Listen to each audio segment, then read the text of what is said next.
It's time to sit back and relax with your favorite drink and listen to the story. Broken Alliances. The bridge offered a brief reprieve, a vantage point over the shattered city. Smoke curled from distant fires, and the faint hum of the hive pulsed through the concrete beneath our feet. For the first time in hours, the survivors could breathe, briefly, but tension lingered like a shadow. "I think we're safe here. For now," muttered the middle-aged survivor, glancing nervously at the streets below. "Safe is relative," I said, scanning the horizon. "Alpha never stops. It watches, learns, waits, and we're still prey." From the far end of the bridge, movement caught my eye. Shadows shifting unnaturally among the ruins. Not partials this time, human silhouettes, armed, cautious, and alert. Survivors, or something else. "Stay back," I whispered, signaling the group to take cover. The strangers paused as well, watching, assessing. Tension hung thick in the air. Any misstep could ignite violence, or worse, attract the swarm. A woman stepped forward, hands raised in a gesture of peace. "We mean no harm," she called, voice steady. "We're looking for a safe route out of the city." I studied her carefully, fear mixed with determination, similar to what I saw in my group. But trust had to be earned here, not given. "Who are you?" I asked. "Call me Mara," she replied. "And these are the remnants of the West End resistance. We've survived by staying hidden, moving smart, and keeping away from Alpha's patterns." I exchanged a glance with the survivors. This was an opportunity and a risk. We could use allies, but strangers in this city were unpredictable. "We're Jack, and this is the group I've been keeping alive. We've been trying to navigate the city, avoid the partials, and stay ahead of the hive." Mara nodded, eyes scanning the bridge and the river below. "You have knowledge we don't. We have numbers and supplies you might need, but we can't stay here long. The swarm is adapting. Alpha will find us soon enough." I realized then that survival wasn't just about avoiding the hive, it was about alliances, strategy, and information. The city had fractured, and only cooperation, even temporary, might give us an edge. "Fine," I said. We join forces, for now. But we move quickly, no hesitation. Alpha learns too fast. Mara nodded. "Agreed, follow us.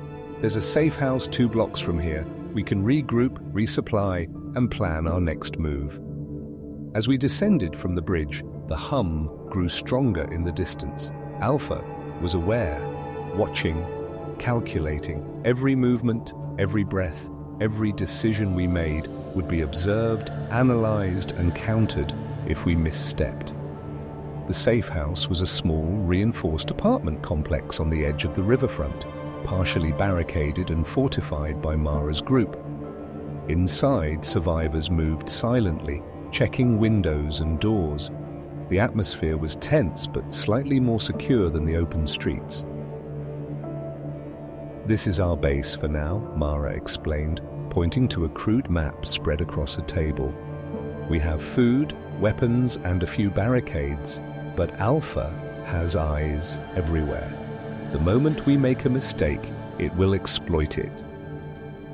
I studied the map. Streets, alleys, abandoned vehicles, and choke points were marked meticulously. Mara's group had been studying the hive, adapting their movements to minimize exposure. "Impressive," I said. "You've learned its patterns." "Yes," Mara replied, "but learning isn't enough. It adapts faster than humans can think, and it's only getting smarter. Every encounter, every fight teaches uneasy glances. The weight of reality settled over us. Alpha wasn't just a predator, it was a student of human behavior, a master strategist orchestrating a relentless hunt. "We need to move soon," I said. We can't stay here. We need a long-term plan to escape the city, or at least a plan to stay alive while figuring one out.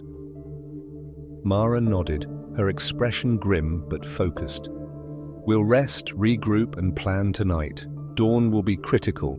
Alpha is most adaptive during the day. We need to be smarter, faster, and unpredictable. As night fell over the city, the hum of the hive continued in the distance, a constant reminder that our survival was temporary, fragile, and dependent on every choice we made. The city had fractured, the alliances were tenuous, and the hunt was far from over. But for now, we had a chance, a fleeting, dangerous chance to survive. Dawn barely touched the skyline when the first warning came. A low, vibrating hum, subtle but insistent, echoed through the reinforced walls of the safe house. Alpha was aware. It had already detected the combined group, studying our movements, learning our patterns. Everyone, positions, I whispered, scanning the room. Survivors moved quickly, barricading doors, checking windows, and preparing improvised weapons. Mara's group followed seamlessly, their movements precise, the result of months surviving the hive's stalking. "They're testing us," she said quietly. "Not an attack yet, just probing, but soon." The sound outside intensified, growing into the familiar pulse that resonated through the city. Partial hosts shuffled in formation below, their jerky movements synchronized, the hive coordinating like a living army. "They're coming," muttered the young man with the metal pipe. "How many?" "Enough to make mistakes fatal," I said grimly. "Alpha has us surrounded or close to it. We fight smart or we ditch."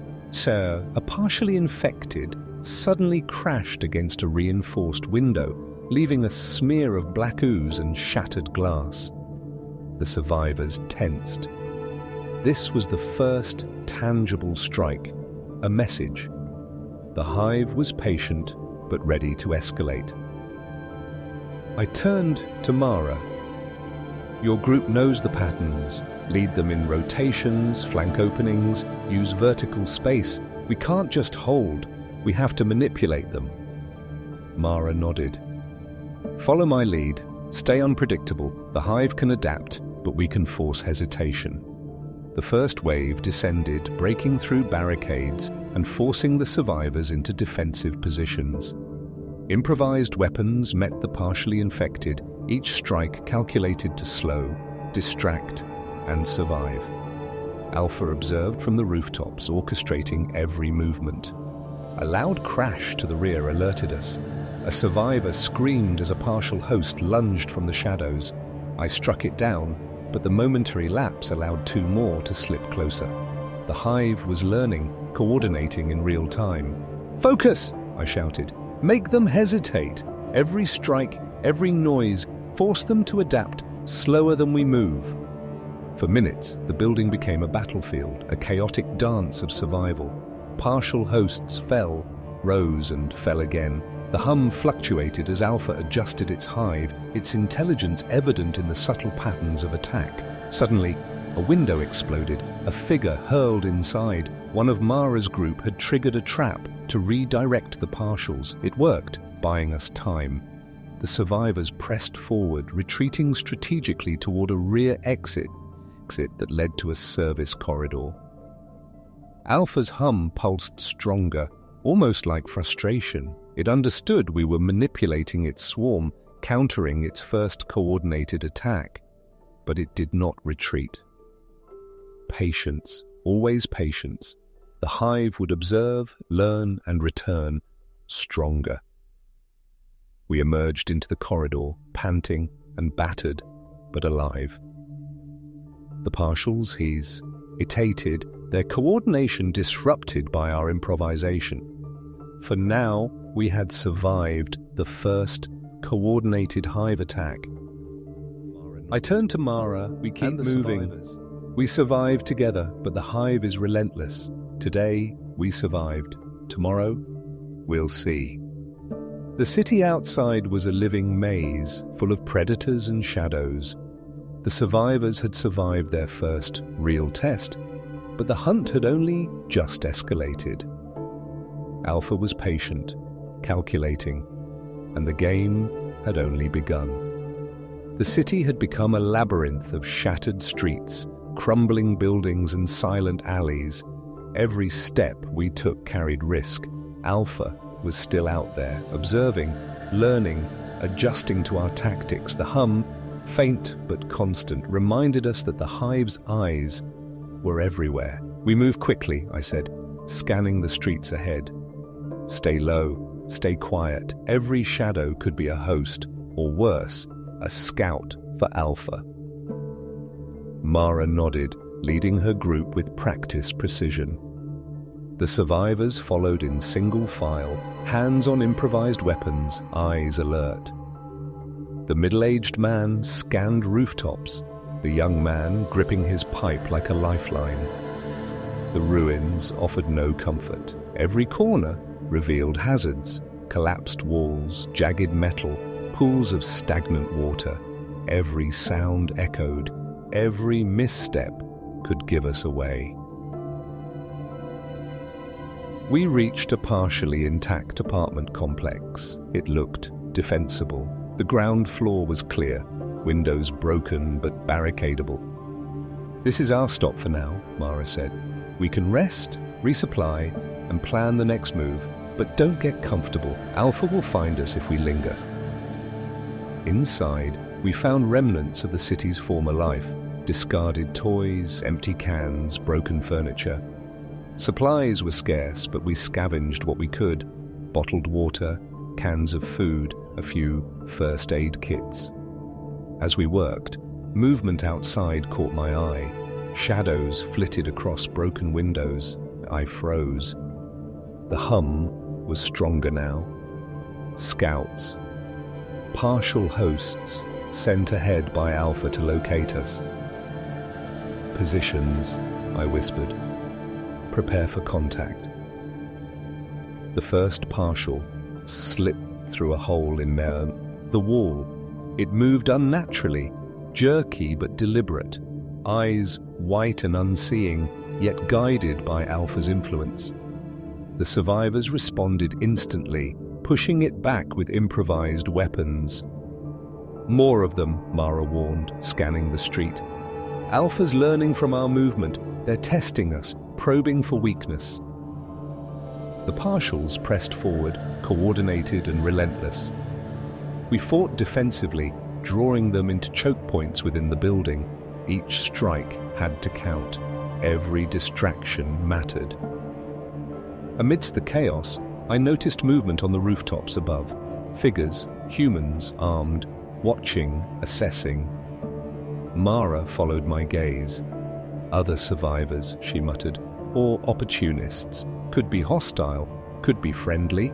Hard to tell in this city." I clenched my jaw. The city wasn't just crawling with partial hosts. It was crawling with desperate, unpredictable humans, each choice a potential threat or salvation.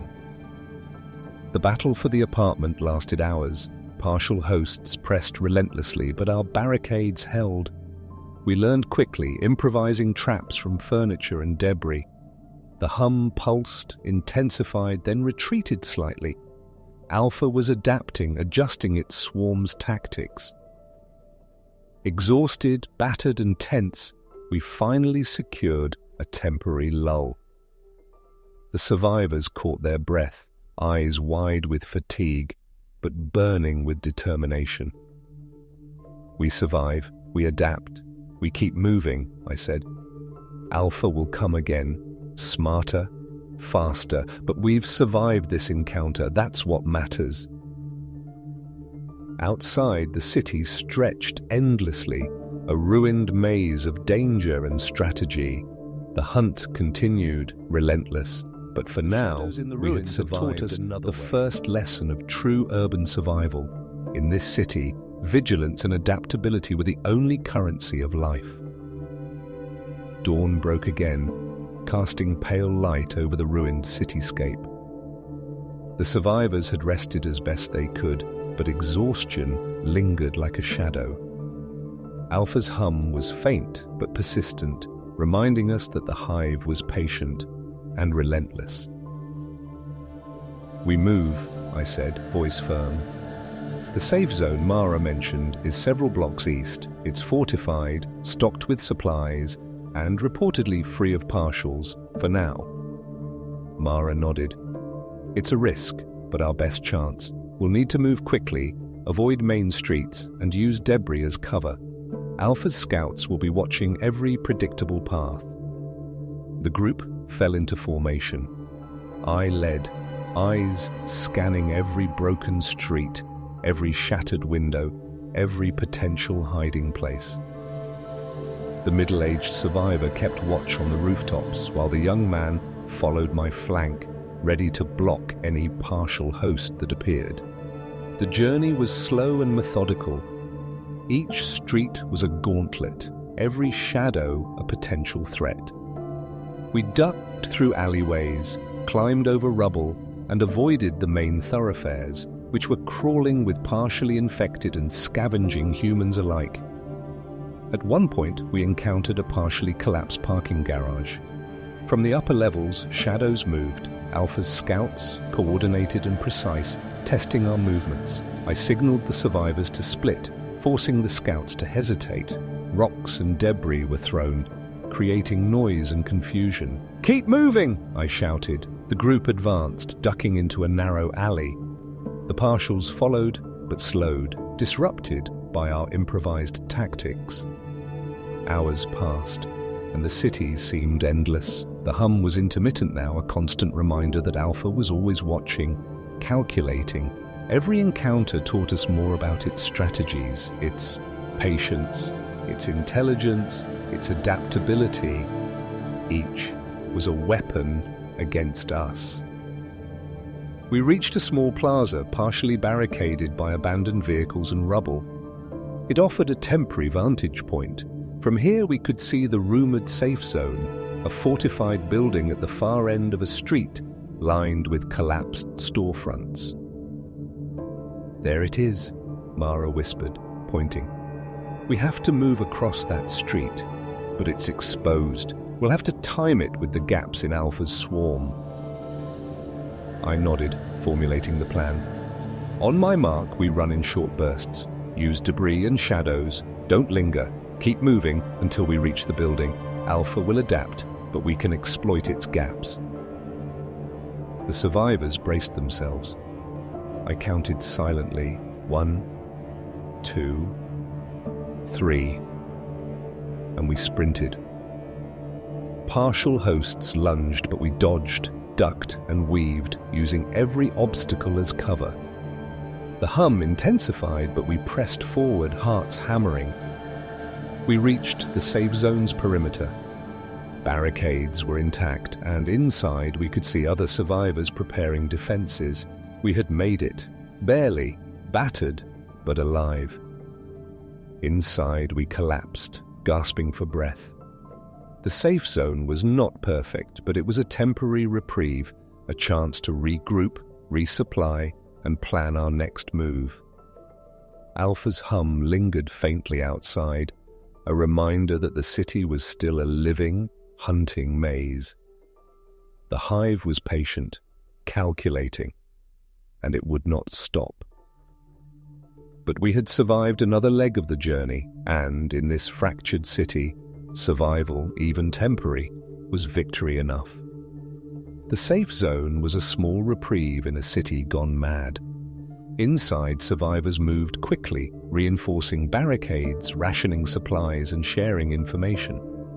The hum outside was faint but omnipresent, a constant reminder that Alpha and its hive were always observing, always calculating. Mara took the lead, directing the group. "We have 24 hours before Alpha adjusts to our movement. T-patterns here. That's our window to reinforce defenses, map escape routes, and organize." Everyone was battered, but still capable. Fear had sharpened instincts and tightened focus. The middle-aged man patrolled the perimeter, young man checked barricades, while Mara coordinated the others.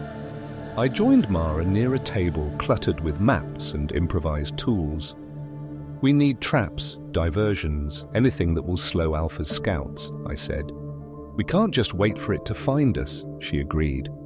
"We'll set tripwires, noisemakers, and reinforced choke points. Anything to give us an edge when it probes again." Hours passed in tense preparation.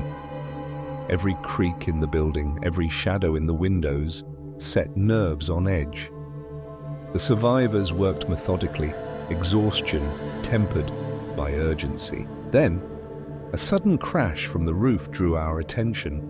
Partial hosts had begun probing again, testing the perimeter.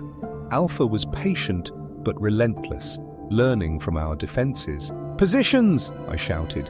The group fell into defensive formations, weapons raised. Rocks, pipes, and makeshift spears were ready.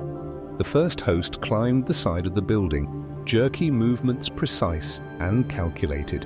Mara activated a tripwire, and a heavy beam swung, knocking it off balance. It tumbled into the street, twitching but momentarily incapacitated.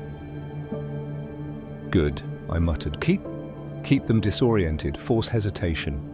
Partial hosts attacked in waves, but the survivors' traps, barricades, and strategic positioning slowed them. Every time we forced hesitation, Alpha's hum grew more insistent, almost like frustration. We discovered new intelligence. The partials were now coordinating in larger groups, forming rudimentary formations and flanking maneuvers. Alpha was learning from every encounter, adapting faster than we anticipated. Mara's group shared a critical observation.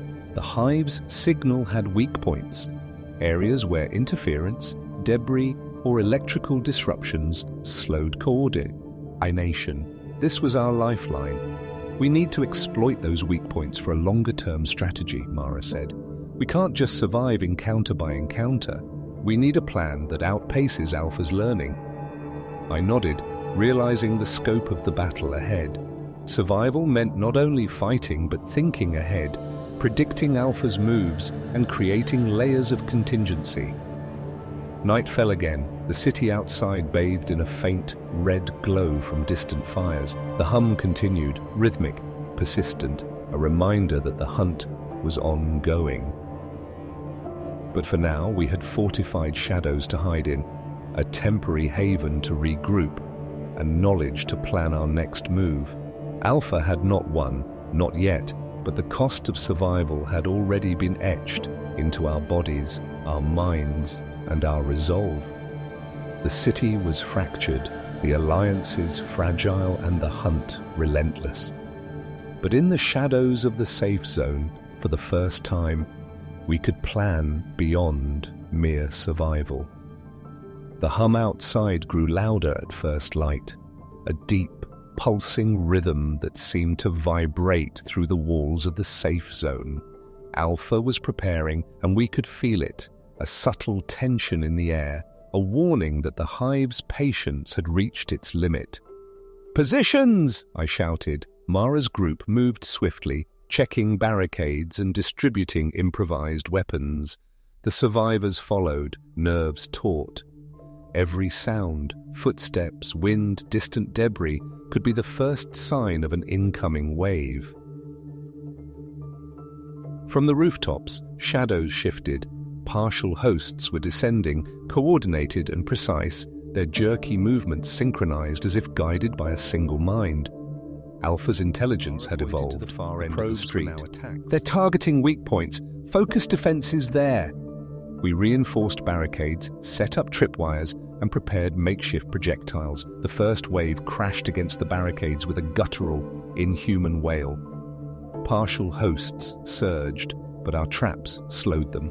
Rocks, pipes, and overturned furniture became instruments of survival. One host managed to slip inside, lurching toward a survivor. I struck it with a metal pipe, knocking it down. Another partial leapt from a shadowed doorway, narrowly avoided by the middle-aged survivor, who countered with a swinging crowbar. Alpha's hive was relentless, learning from every movement. Each partial host that fell adjusted their strategy. They avoided repeated traps, coordinated flanking maneuvers, and pressed relentlessly. "Keep them off balance," I shouted. Force hesitation, every second counts." The hum intensified, vibrating through the walls like a living heartbeat. Alpha's presence was overwhelming, a psychic weight pressing down, testing our focus, patience, and resolve. Hours passed in a brutal rhythm of attack, defense, and counterattack. The survivors' energy waned, exhaustion setting in, but we adapted with every encounter. Mara's knowledge of the hive's weak points gave us a tactical edge, allowing temporary reprieves to regroup and reinforce barricades. Then came the breakthrough. A partial host smashed through a side window, leading a small pack that swarmed the outer defenses. Chaos erupted inside. Shouts, crashing metal, and guttural moans filled the safe zone. I fought my way to the breached section, swinging a pipe, pushing survivors back to cover. Mara directed the remaining defenders, improvising traps on the fly. It was a battle of endurance, wits, and sheer willpower. Finally, after hours of relentless assault, the hive's pressure relented, leaving behind scattered, twitching partial hosts. The safe zone had held, but at a cost. Exhaustion, injuries, and fear were etched into every survivor's face. We huddled in the reinforced center, listening to the fading hum outside. Alpha had tested us, learned from us, but we had survived, for now. "This is only the beginning," Mara said, voice tight with resolve. "Alpha adapts faster than we can imagine. The next wave will be worse. We need a longer-term plan if we want to survive the city." I nodded, realizing that survival was no longer just about movement or improvised defense. It was about understanding, anticipating, and outsmarting an intelligence that had evolved beyond human comprehension. The city outside remained fractured, a labyrinth of shadows and predators. Alpha had tested its reach, and we had endured. But the hive's patience was limitless, and the hunt, far from over, was only growing more dangerous. The safe zone was quiet for the first time in what felt like days. The hum outside had faded into a low, distant vibration. A reminder that Alpha was watching, calculating, waiting. The survivors moved cautiously, tending to wounds, reinforcing barricades and taking stock of spreading the battered map. Alpha's hive adapts faster than we can comprehend. Every encounter teaches it our weaknesses, but it also leaves patterns. If we can read them, we can predict its moves. I studied the map. Streets, alleys, weak points, and potential ambush zones were marked meticulously. "We've survived its attacks so far, Tupiata," I said. "But survival alone won't win this. We need to strike, disrupt, and force it to make mistakes." Mara nodded.